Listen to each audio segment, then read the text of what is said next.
Nous allons voir une carocane, variante d'avance, et une suite assez surprenante. Alors E5, donc c'est la variante d'avance, et là C5. Les noirs ont perdu un temps, puisqu'ils ont joué C6 et C5, mais ils comptent le récupérer par le dynamisme de leur position. Donc les blancs échangent. Alors déjà ça c'est assez surprenant, parce qu'ils s'affaiblissent les deux pions, et ils autorisent pratiquement la reprise du pion, mais on va voir que les blancs vont s'accrocher aux deux pions, et ça se joue à un bon niveau, puisque j'ai vu des parties de 2500 et 2600, donc c'est que c'est une suite jouable. Voilà, fou E3, alors E6 pour attaquer le pion, fou E3 pour défendre, cavalier D7, re-attaque le pion, fou B5, cloue le cavalier pour l'empêcher d'attaquer le pion, cavalier E7 avec une double idée, soit jouer cavalier G6 pour attaquer le pion, soit jouer cavalier F5 pour attaquer le fou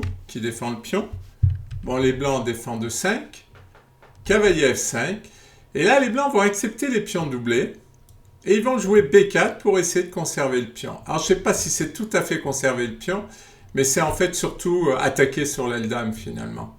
Les blancs acceptent les affaiblissements de pions pour attaquer sur l'aile dame. A5, ce qui est le coup logique, puisque si les blancs prennent, eh bien on récupère ici, on récupérera le pion.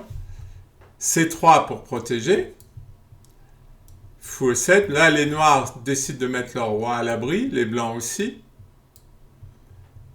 Dame D3, pour protéger toutes ses faiblesses, parce qu'il en manque pas. Dame C7, qui attaque E5, et là les blancs vont lâcher, parce que c'est vrai qu'ils ne pourront pas tenir tous les pions. Ils achèvent leur développement. Cavalier prend, dame prend. A4, c'est ce que je vous disais, les blancs attaquent sur l'aile dame.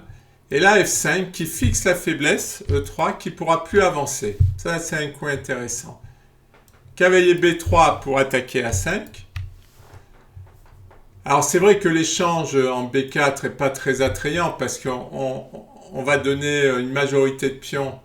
Si les noirs prennent ici, il va reprendre avec le pion, on va leur donner une belle majorité de pions à 3 contre 1 sur l'aile dame. Ça ne fait pas envie. Donc dame C7, avec une suite tactique. Après cavalier prend A5, fou prend pion. Si le pion prend le pion, eh bien on prend le cavalier, et les blancs ont une mauvaise structure de pion, ils ont des pions doublés. Donc les blancs prennent le pion, fou prend, pion prend, dame prend C5.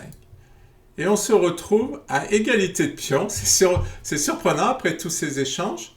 L'ordinateur donne égal, mais moi je trouve une position très complexe. Avec un pion passé, bon, toujours la même histoire, force ou faiblesse. Là je dirais plutôt qu'il est assez fort. Et quand même des grosses faiblesses sur les pions. Donc c'est vraiment pas clair du tout. Les noirs ont une bonne structure de pions, avec leurs 5 pions qui sont liés. Ah, ça, c'est à voir à chacun s'il a envie de jouer ça ou pas. Bon, après, il y a très peu de chances d'arriver sur ces variantes, parce que c'est des très forts joueurs qui jouent ça. C'est beaucoup de coups de théorie. Bon, mais c'est à connaître, parce que c'est intéressant. C'est intéressant, je pense, à jouer des deux côtés.